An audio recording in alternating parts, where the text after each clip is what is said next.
প্রিয় শিক্ষার্থী বন্ধুরা, আসসালামু আলাইকুম ওয়া রাহমাতুল্লাহ। এনএসএন একাডেমির পক্ষ থেকে তোমাদেরকে জানাই অভিনন্দন। এখন আমরা আলোচনা করব তোমাদের জীবন ও জীবিকা বইয়ের পৃষ্ঠা নং ৮২ নিয়ে। তো চলো বন্ধুরা, আমরা দেখি পৃষ্ঠা নং ৮২-এর মধ্যে কি বলা হয়েছে। পৃষ্ঠা নং ৮২-এর একদম টপের মধ্যে আমরা এখানে দেখতে পাচ্ছি যে কিছু আর্টিকেল আছে, তারপরে এখানে হচ্ছে যে একটি চক আছে। তার মানে আমরা বুঝতে পেরেছি যে পৃষ্ঠা নং ৮২-এর মধ্যে আমাদেরকে এই চকটি সমাধান করতে হবে। তো এই চকটি সমাধান করার জন্য আমাদেরকে প্রথমত এই আর্টিকেলগুলো বুঝতে হবে, আর হচ্ছে যে আমাদেরকে ৮১ পৃষ্ঠার এই অংশটুকুও পড়তে হবে। দেন গিয়ে আমরা হচ্ছে যে এই চকটুকু ফিল আপ করতে পারবো।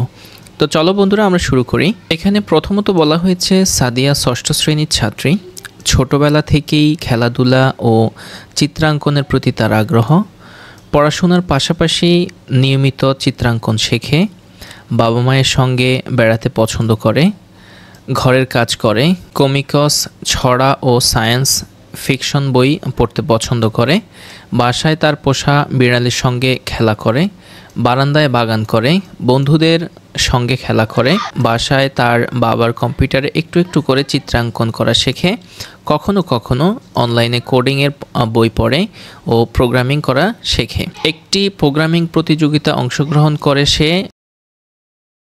পুরস্কারও পেয়েছে। তার প্রিয় শিক্ষকের পরামর্শে মহাকাশ বিষয়ক কয়েকটি অনলাইন আলোচনায় অংশগ্রহণ করে এবং মহাকাশে নভোচারীরা কীভাবে রকেটে করে যাতায়াত করে সে বিষয়ে অনেক মজার তথ্য জেনেছে। মহাকাশে বঙ্গবন্ধু ১ নামে বাংলাদেশেরও এখন একটি স্যাটেলাইট আছে জেনে তা খুব গর্ব হয়। তার খুব ইচ্ছা বড় হয়ে সেও মহাকাশ নিয়ে পড়াশোনা করবে। আচ্ছা, এরপরে হচ্ছে যে এই চকটি। সো প্রিয় বন্ধুরা, এই চকটি হচ্ছে যে আমরা আমাদের আনসার সেকশনে খুবই সুন্দরভাবে তোমাদের জন্য সাজিয়ে রেখেছি। এখন তোমাদেরকে নিয়ে যাব সেখানে। আর সেখানে যাওয়ার আগে বলে নিচ্ছি, যদি আমাদের ক্লাসগুলো তোমাদের ভালো লাগে প্লিজ অবশ্যই আমাদের ভিডিওতে একটি লাইক দিবে এবং হচ্ছে যে আমাদের চ্যানেলটি সাবস্ক্রাইব করবে। আর যারা অলরেডি সাবস্ক্রাইব করেছো তাদের সবাইকে জানাচ্ছি অসংখ্য ধন্যবাদ। এই হচ্ছে ষষ্ঠ শ্রেণী জীবন ও জীবিকা বই ৮২ পৃষ্ঠার সমাধান। তো এখানে প্রথমত ছিল স্বপ্ন। সাদিয়ার স্বপ্ন কি?